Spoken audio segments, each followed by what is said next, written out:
Но он сразу устроился работать на комбинат, так как нас прописали. Он устроился в комбинат работать возчиком. Он возил на все предприятия в СЦБЗ обед людям, на обед. И что останется, привозил домой нас кормить. Мама работала на лесовых печах.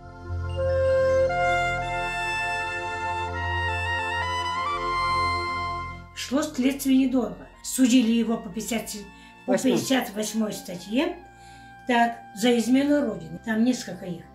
Вот. И им дали по 10 лет.